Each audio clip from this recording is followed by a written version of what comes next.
Βρισκόμαστε εδώ σε ένα μεγάλο γραφείο που συστεγάζει στην Ισλανδία, στο Reykjavik, και την πυροσβεστική και το κέντρο άμεσης βοήθειας, αλλά και τους εθελοντές, γιατί εδώ οι διασώστες που παίρνουν την κλήση για να κινηθούν για ορειβατικά ατυχήματα και οτιδήποτε άλλο ατύχημα έχει σχέση με θάλασσες, είναι εθελοντές. Είναι ένας διαφορετικός οργανισμός που ισχύεται από το κράτος όταν χρειάζεται και έχει 6.000 εθελοντές, με τον καθένα να έχει την ειδικότητά του σε αυτό που έχει εκπαιδευτεί για τα συγκεκριμένα ατυχήματα, εκεί μπορεί να βοηθήσει. Βρισκόμαστε εδώ στα γραφεία τους με τον κύριο Μπράντο, ο οποίος είναι υπεύθυνος για τον χειρισμό όλων αυτών των εθελοντών με ένα φανταστικό application. Είναι τόσο οργανωμένη που όταν ανοίξει κάποιος εθελοντής τον ασύρματό του, έχει ενσωματωμένο GPS και παρακολουθούν την κίνησή του και μπορούν να δίνουν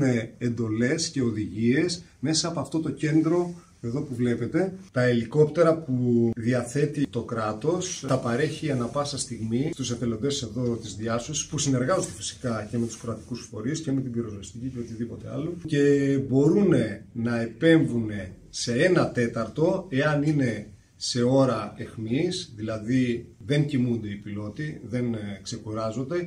Αν οι πιλότοι βρίσκονται σε ανάπαυση, σε μισή ώρα έχουν φτάσει στο σημείο. Γίνεται μια προετοιμασία πρώτα από πεζοπόρα τμήματα, εάν χρειαστεί, εντοπισμός, η πρώτη περίθαλψη, και μετά δίνεται η εντολή για να κινηθεί η αεροδιάσωση. Επίσης σηκώνονται drone πολύ καλά οργανωμένα, εντοπίζουν το κάθε σημείο του συμβάντος με τον καλύτερο τρόπο για να κινηθούν χωρίς να χάνουν χρόνο τα υπόλοιπα μέσα. Όποιος έρθει λοιπόν σε αυτή τη χώρα, την Ισλανδία, δεν θέλουμε να φοβάται τίποτα. Οι εθελοντές είναι τόσο πολύ καλά οργανωμένοι, μας δείξανε και μας ξαναγήσανε για την αμεσότητά τους με πολύ φωτογραφικό υλικό και βίντεο. Δουλεύουν συνέχεια με ασκήσεις, το κάνουν με πολύ πολύ μεγάλη χαρά και αγάπη αυτό, και είμαστε σε επαφή μαζί τους, έχουμε γνωριστεί και θα υποστηρίξουν οτιδήποτε χρειαστεί να κάνουμε, είτε αθλητικό είτε τουριστικό, και πάμε πιο δυνατά ακόμα για την Ισλανδία. Θα δείτε και μερικές εικόνες γύρω από τον χώρο εδώ